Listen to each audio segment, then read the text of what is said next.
So for example 3, we have a rectangular field is to be enclosed by a fence. 2 fences, parallel to one side of the field, divide the field into 3 rectangular enclosures. If 2,400 meters of fencing is available, find the dimensions of the field yielding the maximum area. Okay. So the fact that it's divided into 3 rectangular enclosures, I've actually given you the diagram in this case. But what that really means is that the width that is there is the same one that would be here, here, and here. Okay, and then there's a length up above, and there'd be the exact same length down below here. And the question is actually asking us to find the maximum area. So we're going to let A represent the total area of the field. Okay. And it's good to be very clear about what our variables are, because for instance, A could have just represented the area of one of these little enclosures. So we want to make sure that we know that area actually represents the entire area of the field. Okay. Our L and our W are already defined because they're labeled in the diagram, and that is enough of a definition for us. So if we're trying to maximize area, we know that the area of a rectangle is going to be length times width. And we're trying to maximize this, so our next step would usually be to take the derivative. But of course right now we can't take the derivative of this because it's actually in terms of 3 variables, and we need it to be in terms of 2. So at that point what we need to do is we need to look for a way to write out a second equation. Okay. And for us, they've given us information here about the amount of fencing. So the amount of fencing is really going to be the perimeter plus any interior bits.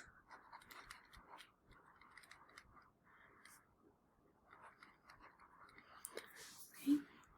So we know that when we add up these 4 widths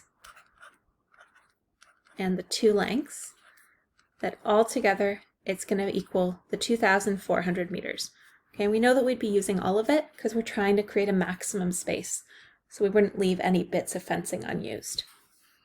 Okay. So now we have this second equation, and what that's going to allow us to do is it's going to allow us to isolate one of the variables, either L or W. Okay, I'm going to choose L, but it doesn't actually matter. And it will allow us to do a substitution. So in other words, it will allow us to write this L in terms of W. And then you'll have an equation with only 2 variables that you can actually take the derivative of. Okay, so let's start by isolating L. So I'd move that 4W over to the other side. And then divide both sides by 2. And we get this equation that L equals 1200 minus 2W. And we're now going to substitute that in for the L in our area equation. And if we substitute it in, we get 1200 minus 2W times W. And you could take the derivative right away, or you can expand this. I would think it's easier if we expand it.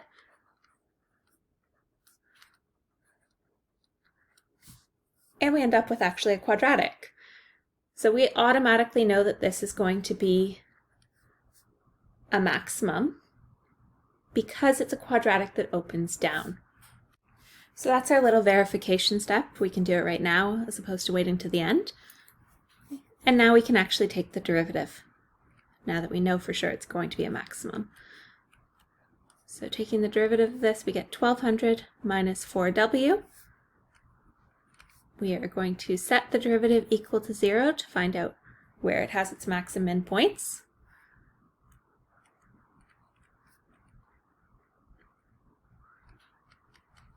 And solve for the W. So we get that the maximum occurs when the width is 300 meters. Okay. So back to the original question, it's asking us to find the dimensions of the field. So we don't just need the width, we also need to use that width to find the length.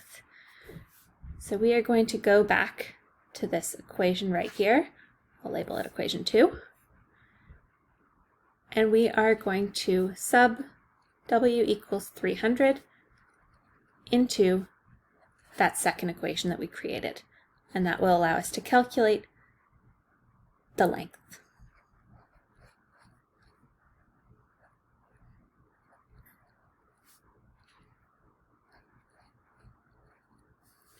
So that gives us a length of 600 meters, and now we can write out our therefore statement. So therefore the dimensions of the field should be 600 meters by 300 meters in order to maximize the area of the field. So always a good idea to double check that you've done all the steps. You've declared your variables when needed. Okay, you have a diagram if necessary that's labeled. You actually answered the question. Okay, it's an important bit. And make sure that at some point you have verified that it is either a max or a min. So example 4.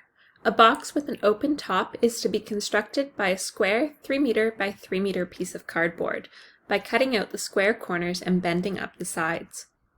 What size cutout maximizes the volume, and what is the maximum volume of the resulting box? Okay, so in the final answer, we're going to have to answer both of those things. We're going to have to say the size of the square cutout, and we're going to have to say what the maximum volume is. So let's start by declaring a variable to represent this cutout. We'll call that variable x. Okay, and it would be the same on every single thing because we're cutting out the exact same square from every single corner of this 3 meter by 3 meter piece of cardboard. Okay, so we let x represent the length of the square cutout. So they are asking us to maximize volume here.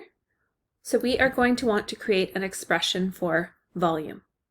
So to find the volume of this box after these sides have been folded up, we're going to need a length, a width, and a height. So if you're having a hard time visualizing what this would be, try taking a piece of paper and cut out little squares out of each corner and fold the sides up. And then you'll be able to see how it's forming that open-topped box. So when we think about this, if we fold these sides up, they are really becoming the height of the box. So the height of that box is going to be the same as the size of the cutout. So it's actually going to be x. The length and width of the box are going to be these green dashed lines, because that's going to be the base of the box. So if we think about what this distance really is, it's the 3 meters, the full 3 meters, but we've taken away x on both sides. So it's actually 3 minus 2x. And same thing for the width here. It would be the full 3 meter piece of cardboard, except we've subtracted an x from each side. So it would once again be the 3 meters minus 2x. And that would be our length and our width. So we can now write an expression for volume, all in terms of x. So the volume would be the length, which is 3 minus 2x, times the width, which is 3 minus 2x, times the height, which was just x. Okay, and we could rewrite this as 3 minus 2x all squared times x. So, once again, we now have volume all in terms of a single variable, so we can take the derivative of that. Okay, and if you wanted, you could expand this all out, or you can take the derivative using product rule. It doesn't matter which one you do. I'll just use product rule since it's already like that. So take the derivative of the first part, we bring that 2 down in front, leave the inside alone, and then multiply by the derivative of the inside. Of course, our second part gets left alone, plus the first part left alone, times the derivative of the second part. Okay. And now that we've taken our derivative, we can simplify this a little bit. So the first part here, there is a negative 4x times 3 minus 2x. And in the second part, we have 3 minus 2x all squared. Okay. So because we are trying to find the maximum volume, in order to maximize volume, we are going to figure out when v prime of t, or sorry, v prime equals 0. Okay, so we're going to set v prime equals 0, and we are going to solve for x. And because we're wanting to solve, we're going to try and put this into factored form. There is this common factor of 3 minus 2t. So I am going to common factor that out.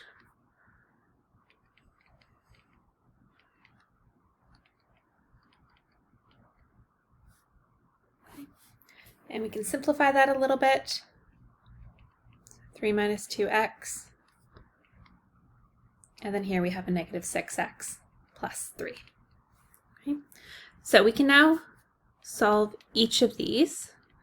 So in this bracket, if we set it equal to 0 and solve, we get that x is 3 over 2. And here, if we set this bracket equal to 0 and solve, we would get that x is a half. So we have two possible answers there. So to see if one or both or neither give us maximum volumes, we need to test them. So we are going to set up our number line with the half and the 3 over 2. Okay, and I'm going to test 0, 1, and 2, and I'm going to plug them back into my v prime. Okay, so into my derivative. When I plug 0 in, I get a positive, so it's increasing.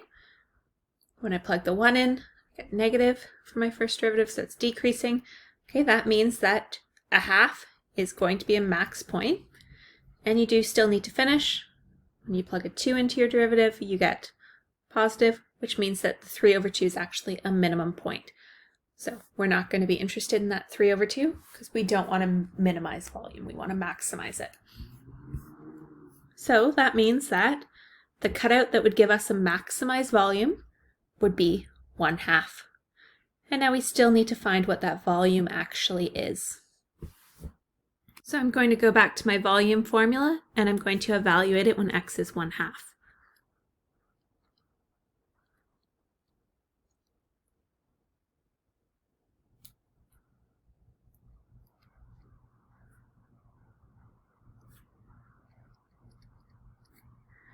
And if we work that out, we get 2, and it would be meters cubed. Okay, and then we just need to write our therefore statement. So therefore, to create a maximum volume of 2 meters cubed, the cutout should measure 0.5 meters by 0.5 meters. Okay, so that did answer both of our questions that they asked us in the original question. Okay, and we've already done our verification step, so we are done the question.